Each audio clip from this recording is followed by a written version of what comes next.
Hello everyone, welcome to the channel. Welcome to lecture 2 of our NCERT Foundation Physics series. In the previous lecture, we covered the introduction of chapter 7 Motion and Measurement of Distances. आज के lecture में हम इस chapter का first topic जो है story of transport को detail में समझेंगे। इस टॉपिक के थ्रू हम ये जानेंगे कि एंशियंट टाइम में लोग कैसे ट्रेवल करते थे, ट्रांसपोर्ट कैसे डेवलप हुआ और इसकी नीड क्यों पड़ी। तो without wasting any time let's start today's lecture. तो this is lecture 2 of our NCERT foundation series. Last lecture में हमने चैप्टर 7 का इंट्रोडक्शन कवर किया था और आज हम स्टार्ट करने वाले हैं इस चैप्टर का फर्स्ट टॉपिक जो है स्टोरी ऑफ ट्रांसपोर्ट। इस टॉपिक को हम लाइन बाय लाइन और एग्जाम ओरिएंटेड अप्रोच के साथ समझेंगे। So without any delay let's begin. अगर आप एनसीईआरटी को कंप्लीट और एग्जाम ओरिएंटेड वे में पढ़ना चाहते हैं तो आप हमारा एनसीईआरटी फाउंडेशन बैच ज्वाइन कर सकते हैं। इस बैच में हम क्लास 6 से लेके क्लास 12 तक की एनसीईआरटी को बेसिक से डिटेल में कवर करेंगे। सबसे पहले फिजिक्स कंप्लीट होगी, उसके बाद केमिस्ट्री, बायोलॉजी और सोशल साइंस कवर की जाएगी। बैच में आपको live interactive classes, PDF notes, dedicated doubt sessions, monthly test, revision classes और इंपॉर्टेंट वन लाइनर भी मिलेंगे। ये batch specifically GK, GS, judiciary, APO, PCS, SSC और अदर कॉम्पिटिटिव एग्जाम्स की प्रिपरेशन के करने वाले स्टूडेंट्स के लिए डिज़ाइन किया गया है। बैच फीस सिर्फ 999 है। अगर आप ज्वाइन करना चाहते हैं तो ये बैच के बारे में और इन्फॉर्मेशन चाहते हैं तो हमें टेलीग्राम या इंस्टाग्राम पर कांटेक्ट कर सकते हैं। व्हाट्सएप चैनल को भी लेटेस्ट अपडेट के लिए ज्वाइन करें। तो चलिए स्टार्ट करते हैं अपना आज का लेक्चर। चलिए स्टार्ट करते हैं स्टोरी ऑफ ट्रांसपोर्ट। इस टॉपिक में एनसीईआरटी हमें ट्रांसपोर्ट की जर्नी के बारे में बताती है कि कैसे एंशिएंट टाइम से लेकर आज तक ट्रांसपोर्ट में क्या चेंजेस आए और इंसानों ने उन्हें अपनी ज़रूरत के हिसाब से कैसे नए नए मीन्स ऑफ ट्रांसपोर्ट को डेवलप किया। तो चलिए इसे स्टेप बाय स्टेप समझते हैं। सबसे पहले क्या था कि एंशिएंट टाइम में लोगों के पास ट्रैवल करने के लिए क्या कोई भी व्हीकल या फिर गाड़ी या ट्रांसपोर्ट सिस्टम नहीं था। तो वो क्या करते थे, वो फुट पैदल चलते थे और अपना सामान को अपनी पीठ पर, बैक पर रखकर लेके जाते थे अगर उन्हें कोई सामान लेके जाना होता था। फिर क्या हुआ, कुछ टाइम जैसे डेवलप होता गया तो उसके बाद उन्होंने एनिमल्स का यूज़ करना स्टार्ट कर दिया कि अपने ट्रैवल करने के लिए उस पर बैठ कर भी जा सकते थे और अपना सामान को भी लेके जा सकते थे। ठीक है, फिर उसके बाद वाटर ट्रांसपोर्ट। इसमें वाटर ट्रांसपोर्ट कि जैसे क्या वाटर ट्रांसपोर्ट हमेशा से आज जैसा था या फिर टाइम के साथ ये डेवलप हुआ कि वाटर ट्रांसपोर्ट भी क्या था कि एंशिएंट टाइम से वाटर ट्रांसपोर्ट ट्रैवल करने के लिए यूज़ किया जाता था। तो उसमें बोट्स यूज़ की जाती थी। तो शुरुआत में जो बोट्स होती थी वो सिर्फ एक मोटे मोटे टुकड़े लकड़ी के, एक मोटे मोटे टुकड़े जो लोग्स ऑफ वुड जिनको बोलते हैं वो होते थे, जिसमें एक होलो कैविटी, एक खाली जगह बना के उसमें बना दी जाती थी। वो एक सिंपल तरह की बोट होती थी स्टार्टिंग में, जैसे ये रही। ठीक है, फिर उसके बाद में लोगों ने क्या किया कि लकड़ी को अलग अलग पीसीस को जोड़कर बाद उसको बोट को एक प्रॉपर शेप देना स्टार्ट किया। ये शेप कैसी होती थी, एक स्ट्रीमलाइन शेप होती है जो होती थी जैसे फिश की होती है ना, फिश की शेप से इसको कॉपी करके बनाया गया था जो पानी में जैसे स्मूथली चलने में हेल्प कर सके। फिर वाटर ट्रांसपोर्ट पहले से यूज़ होता था। फिर उसके बाद क्या होता है, उसके बाद जैसे जैसे टाइम बीतता है फिर एक इन्वेंशन होती है व्हील की। ठीक है, पहिया आ जाता है। तो जब व्हील पहिया इन्वेंट हुआ तो ट्रांसपोर्ट क्या हुआ, पूरी तरह से डेवलप हो जाता है। तो थाउजेंड ऑफ ईयर्स तक लोग व्हीकल का डिज़ाइन इंप्रूव करते रहे। ठीक है, उसमें व्हीकल के डिज़ाइन में चेंजेस होते रहे। फिर उसके बाद लोगों ने व्हील कार्ट जैसे पहिए वाली गाड़ियाँ बनाई और उन्हें खींचने के लिए एनिमल्स का यूज़ किया जाने लगा। ठीक है, फिर हमारे पास व्हील कार्ट आ गई और जैसे बैलगाड़ी, घोड़ा गाड़ी ये डेवलप हुआ। ठीक है, फिर उसके बाद व्हील डेवलप होने के बाद फिर हमारा स्टीम इंजन का डेवलपमेंट होता है। ये 19th सेंचुरी में होता है।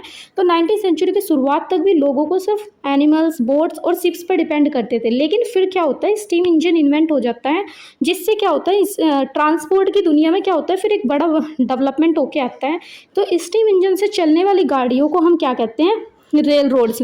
यानी कि फिर नहीं, जो स्टीम इंजन से चलने वाली गाड़ियों के लिए फिर हमें रेल रोड्स बनानी पड़ी। रेल रोड्स का मतलब होता है कि जो रेल की पटरियाँ फिर उनको बनाई गई। फिर इसके बाद ऑटोमोबाइल्स आए जैसे मोटर कार्स, ट्रक और बसेस। पानी में ट्रेवल करने के लिए भी हमें मोटराइज्ड बोट्स और शिप्स बन गए। ठीक है, ऐसे ऐसे डेवलपमेंट हुआ। मतलब पहले तो क्या था, फुट पे चलते थे, फिर ऐसे ही क्या हुआ, फिर व्हील का इन्वेंशन हो जाता है, फिर स्टीम इंजन आता है। उसके बाद फिर हमारा आता है 20th सेंचुरी। 20th सेंचुरी में क्या होता है, 1900 के स्टार्टिंग ईयर्स में ही एरोप्लेन डेवलप हो जाते हैं, जिन्हें बाद में पैसेंजर और सामान ले जाने के लिए और अच्छे तरीके से बेटर वे में इनको और बेटर वे में बनाया जाता है। फिर 20वीं सेंचुरी में और भी एडवांस चीज़ें आई, जैसे कि इलेक्ट्रिक ट्रेन्स आ गई, मोनोरेल्स आ गई, सुपरसोनिक एरोप्लेन जो बहुत तेज़ स्पीड से चल सकते थे। ठीक है, फिर उसके बाद स्पेस क्राफ्ट आ गया।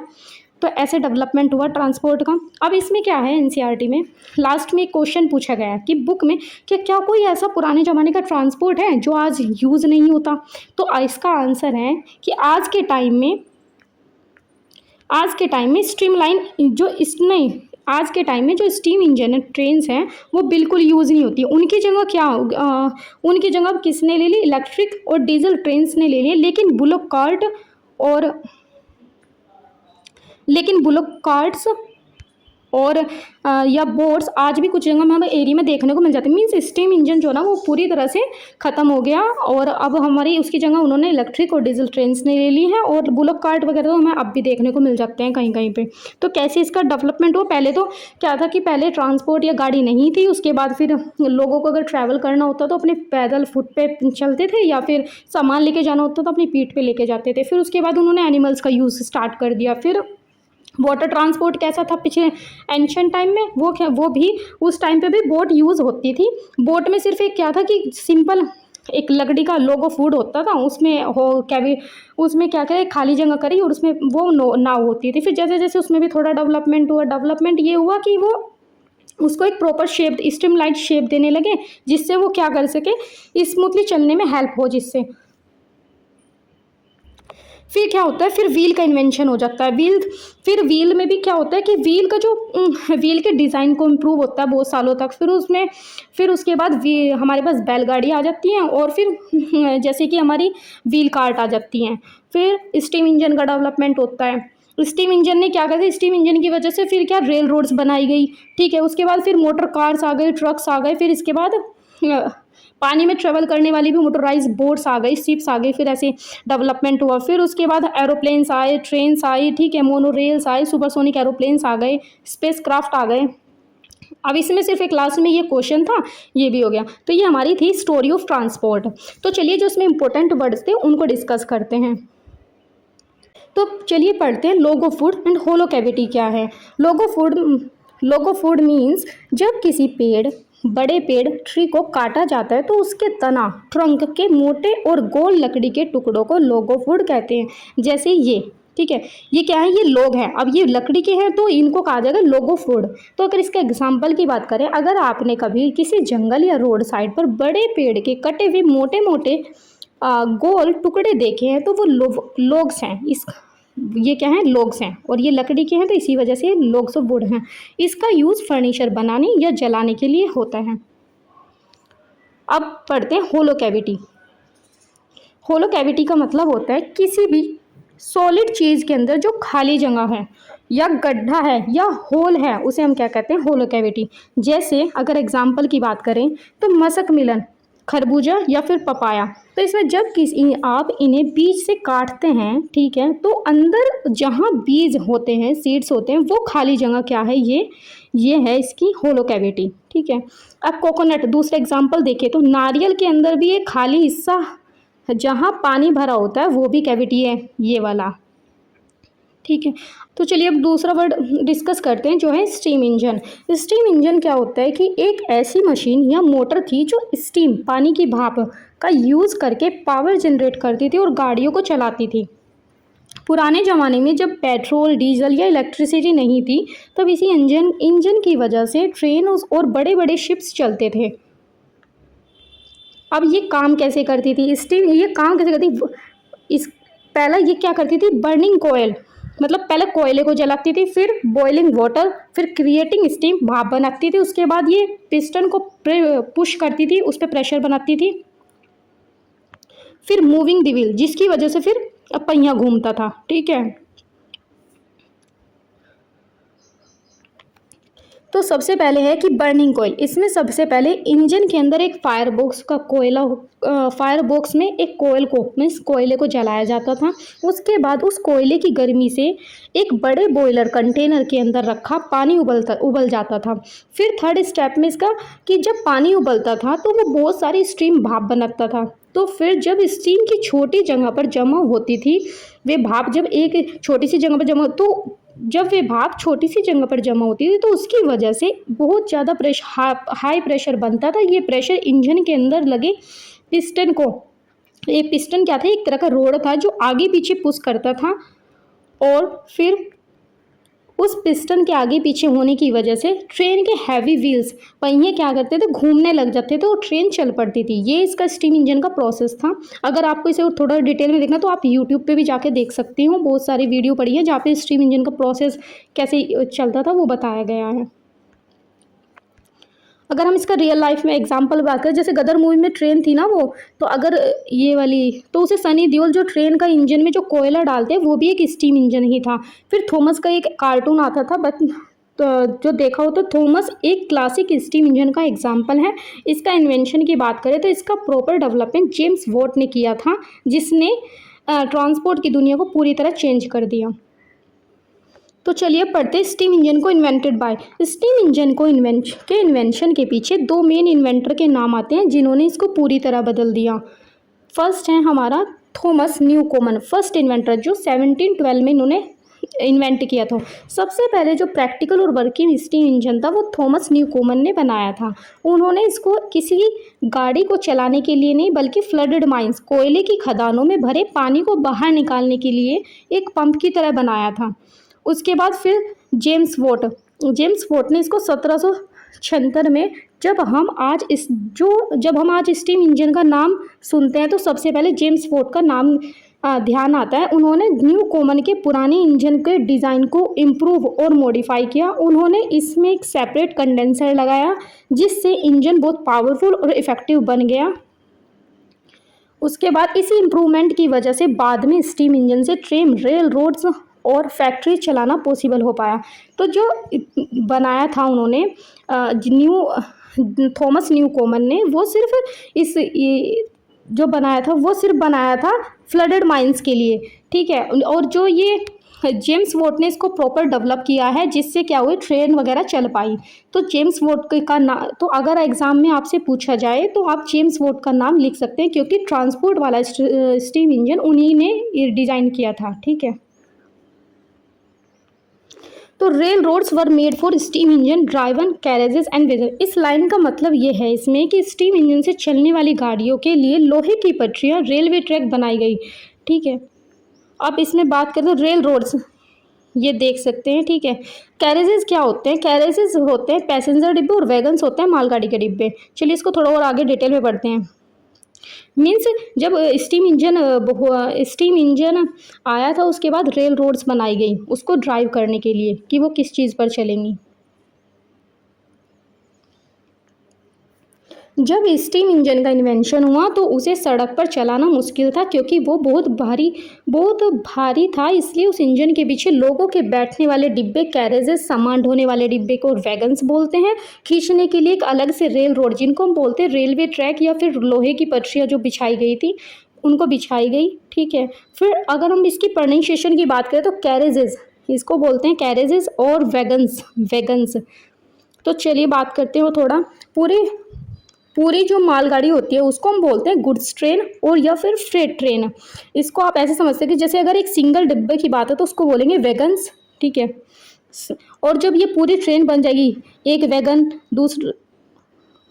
एक वैगन, 2, 3, तो जब ये फिर ये इंजन, जब ये कंप्लीट ट्रेन बन जाएगी तो इसको हम बोलेंगे गुड्स या फिर फ्रेट ट्रेन। और जो पैसेंजर ट्रेन को इंग्लिश में हम क्या बोलते हैं? पैसेंजर ट्रेन ही बोलते हैं। इसको आप ऐसे समझ सकते हैं कि डब्बा, अगर एक सिंगल डिब्बा है, इंडिविजुअल कंपार्टमेंट है, तो कैरेजेस बोला जाएगा या फिर कोचेस बोला जाएगा। तो पूरी ट्रेन को हम इसमें बोलेंगे पैसेंजर ट्रेन, और ये होती है हमारी गुड्स और फ्रेट ट्रेन।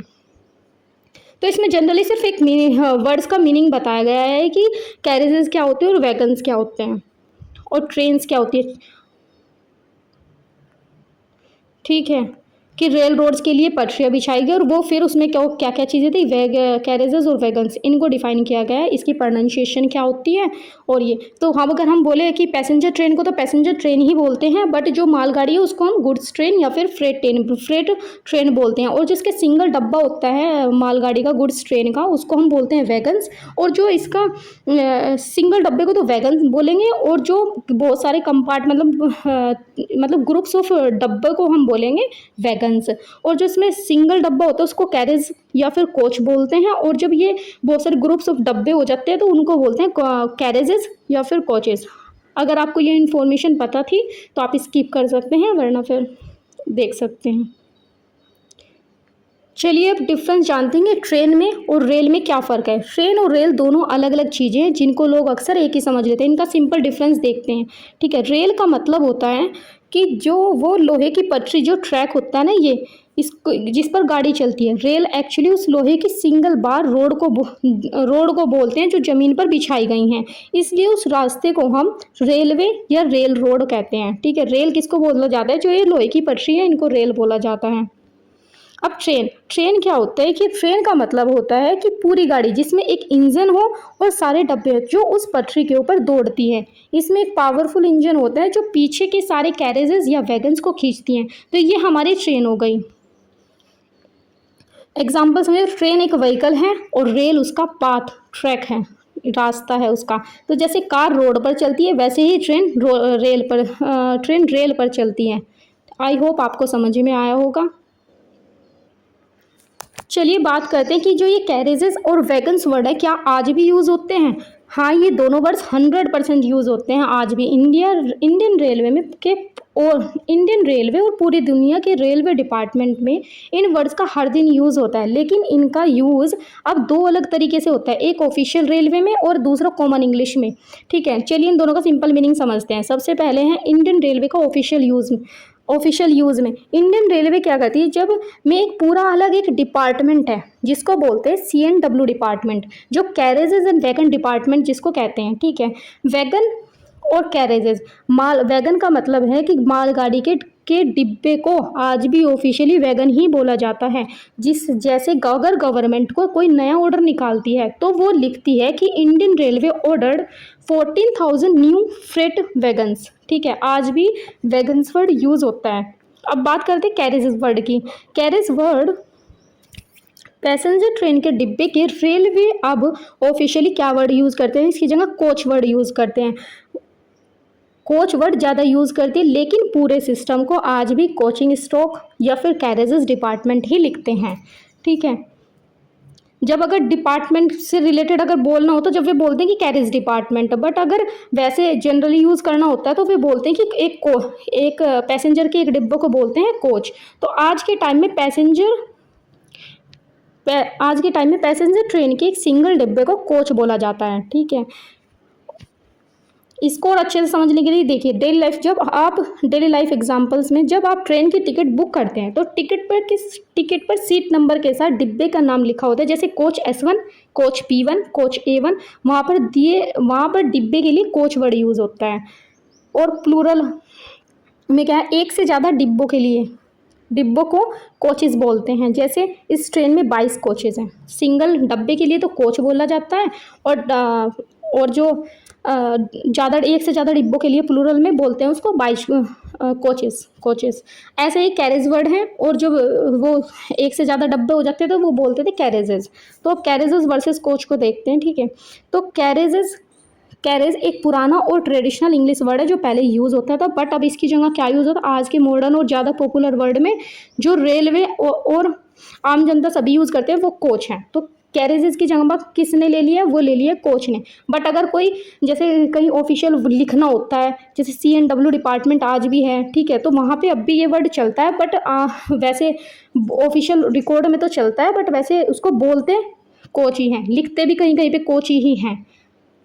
आई होप आपको समझ में आया होगा। तो तो ये था आज का topic story of transport. I hope आपको ये टॉपिक अच्छे से समझ आ गया होगा। अगर अब भी कोई डाउट है तो आप कमेंट सेक्शन में ज़रूर पूछ सकते हैं। अगर आप एनसीईआरटी को कंप्लीट और एग्जाम ओरिएंटेड वे में पढ़ना चाहते हैं तो हमारा एनसीईआरटी फाउंडेशन बैच ज्वाइन कर सकते हैं। बैच की डिटेल्स के लिए हमें टेलीग्राम या इंस्टाग्राम पर कॉन्टैक्ट करें और लेटेस्ट अपडेट्स के लिए हमारे व्हाट्सएप चैनल को ज्वाइन करें। अगर ये लेक्चर हेल्पफुल लगा हो तो वीडियो को लाइक करें, अपने फ्रेंड्स के साथ शेयर करें और चैनल को सब्सक्राइब करना मत भूलिए। मिलते हैं नेक्स्ट लेक्चर में जहां हम चैप्टर 7 के नेक्स्ट टॉपिक को डिटेल में समझेंगे। Thank you for watching.